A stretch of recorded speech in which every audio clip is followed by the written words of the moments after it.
The Fusion Cable's tricep workout is going to attack our triceps from different angles with overhead or even lower mounts to really focus on building some growth. The first exercise is going to be the Fusion Cable's overhead tricep extension.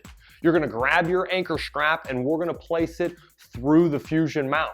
Take the small tip, pull it through, and then wrap the other anchor strap around and pull it down through the Fusion mount strap. Grab the level that you need to fail at 15 reps. We're going to move through 15 reps, 4 sets with 30-second breaks in between. Keep your pace high and work to fail. We got our elbows up towards our eyes and we're going to drive our hands out and then bring our hands back towards the top side of our forehead. Flex the triceps on the way down, control on the way back, and move through the entire 15 reps. Your foot positioning can be in many different ways. The key is that you maintain leverage and good back position. If you work with your feet side by side, the key is that we make sure that we don't rock our hips back and drive our chest so that we're in an awkward position for our spine. The best way to do it is to split your feet, tuck your butt, and work in a vertical plane as you extend your hands out in front of you. The next exercise is going to be the Fusion Cable's tricep pushdown. You may need to add or subtract a little bit of resistance from the last exercise, but we're going to be walking back slightly off the mount using our Fusion handles and driving them back down towards our sides. Get a good lock in your elbow and squeeze your triceps. Get that full contraction and then move up to that 90-degree angle before you push back down.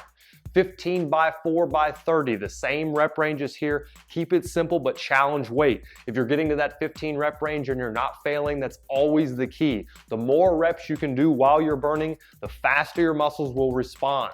Another tip for foot positioning during this exercise is going to be to come off the wall just a little bit. If you stay close to the wall, we're not going to be able to get full extension with the level at which our higher mount is placed. So walk back just a little bit and then bend over at the trunk to get that good pitch so that we get full range of motion with our triceps. The Fusion Cable double tricep kickback is an excellent exercise that showcases the Fusion Cable's abilities. We're going to place whatever resistance level you're at towards the higher mount. Remember, we go under, over, pull around tight to get that great mounted position.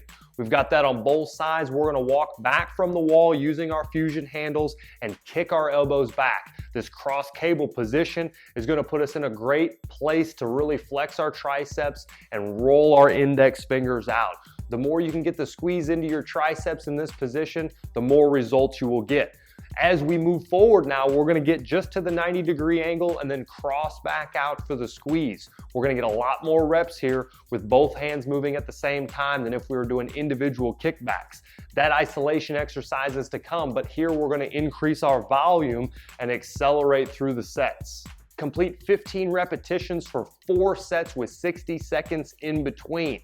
The rest periods are a bit short, so stay on it. Not too much of a break before we move through. We're about to close out the tricep exercises, so keep the pace high and really squeeze the triceps through full range of motion. Challenge the resistance level. If you chose a level that's a little too light for you and you find that 15 reps isn't enough, go ahead and increase the rep range until you find failure, and then in between sets, increase the Fusion Cable level. The last tricep exercise we're going to complete is an isolation exercise with a lot of pace. To set up the Fusion Cable bent over kickback, we're going to be working with the lower mounts. Grab a level 1, level 2, level 3, or possibly even a level 4 resistance band, and then move back from the wall. You're going to have your handle in your hand in a bent over position with your elbow up. Don't let the elbow move with the exercise. The elbow is going to stay in place, and we're going to drive those knuckles up to the ceiling and then squeeze our triceps. Nice and easy. Get the pace going high here. We're going 10 by 10 on both arms with no rest. You're going back and forth for 3 total sets to finish up this exercise. One other thing to keep in mind here is foot position. If you stand in a squared position, you're going to find your hips get in the way of the full extension. So split your feet and keep the hand and the leg on the same page. So you're going to drop the hand back, you're going to drop the foot back. In this split position, your hip will slide out of the way and we'll be able to maintain that good form with our kickback all the way through the 10 reps on both sides. Every tricep exercise should be working to failure. Remember, the rep ranges are a guide of resistance level. You want to choose the right amount of resistance that help you fail at those levels. Working to fatigue is key for your success. So add the right level of Fusion Cable and push yourself until the end.